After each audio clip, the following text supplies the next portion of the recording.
বন্ধুরা, চলে এলাম একটা ভিডিও নিয়ে। অনেক দিন পর লং ভিডিও দিলাম, তো কেউ স্কিপ করো না, দেখো, আশা করছি ভালো লাগবে। আজকে আমি নতুন একটা রেসিপি বানাবো, সেটা হচ্ছে পাস্তা বানাবো, তাও সোয়াবিন দিয়ে। তো সেটা বানানোর আগে দেখো, আমি পাস্তাটা আর সোয়াবিনটা ভালো করে ধুয়ে নিয়েছিলাম, ধুয়ে সেদ্ধ করতে বসে দিয়েছিলাম। সেদ্ধ হয়ে গেছে আমার, সোয়াবিনও সেদ্ধ হয়ে গেছে, পাস্তাও হয়ে গেছে, বেশ নরম নরম হয়ে যেতে আমি ঝুড়িতে ঢেলে নিলাম, ওটা জলটা ঝরে যাবে।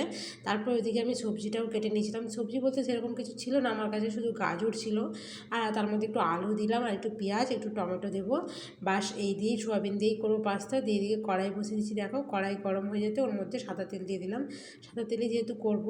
তারপরে যে গাজর আলুগুলো ধুয়ে নুন হলুদ দিয়ে ভেজে নিলাম ভালো করে। ভাজা ভাজা হয়ে এলে এবার ওর মধ্যে আমি সোয়াবিনগুলোও দিয়ে দিলাম, একটু ছোটো ছোটো করে কেটে নিয়েছি সোয়াবিনগুলো, অনেক বড় বড় ছিল তো তাই জন্যই। দিয়ে সোয়াবিনগুলো ওর মধ্যে দিয়ে দিলাম, দিয়ে এবার সোয়াবিনগুলো সমেত ওটা একটু ভেজে নিলাম হালকা হালকা। এটা ভাজা ভাজা হয়ে এলে এর মধ্যে আমি একটু কাঁচা লঙ্কা দিয়ে দিলাম। প্রথমে ভাবছিলাম এগুলো তুলে করবো, তারপরে ভাবলাম না, এক কড়াই করে নেবো, আর তুলবো না, এই কড়াতের মধ্যেই সব হয়ে যাবে। তো কাঁচা লঙ্কা দিয়ে তার মধ্যে পেঁয়াজটাও দিয়ে দিলাম। এবার পেঁয়াজটা একটু ভাজা ভাজা করে নিলাম, পেঁয়াজটা ভাজা ভাজা হয়ে যেতে একটু টমেটোও দিয়ে দিলাম, দিয়ে একটু ঢাকা দিয়ে টমেটো পেঁয়াজটা একদম নরম হয়ে যাবে। এবারে আমার দেখো এদিকে সেদ্ধ হয়ে গেছে একদম, টমেটো পেঁয়াজ একদম ভালোভাবে সেদ্ধ হয়ে গেছে, ভাজা হয়ে গেছে।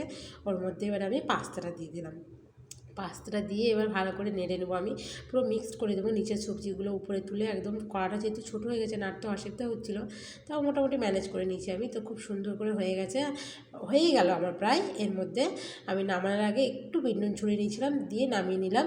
আমার পাস্তা রেডি, এবার বেড়ে নেবো চলো। বাটিতে করে সবার জন্য রেডি করে নিলাম আমি। আমার শ্বশুরমশাই যেহেতু নেই, তাই শাশুড়ি, আমি, আমার কর্তামশাই, আমার মেয়ে, সবার জন্য বেড়ে নিলাম, বেড়ে সবাইকে খেতে দিলাম। খেতে খেতে তো ভালোই হয়েছিল, আমার মেয়ে তো খুব ভালো লাগছে, দুবার ধরে নিয়েছে। এখানে পাস্তা খাচ্ছে, কেমন হয়েছে রে পাস্তা রে? কেমন হয়েছে? হ্যাঁ, দারুণ হয়েছে। আমার নিজেই তারিফ করে নিলাম।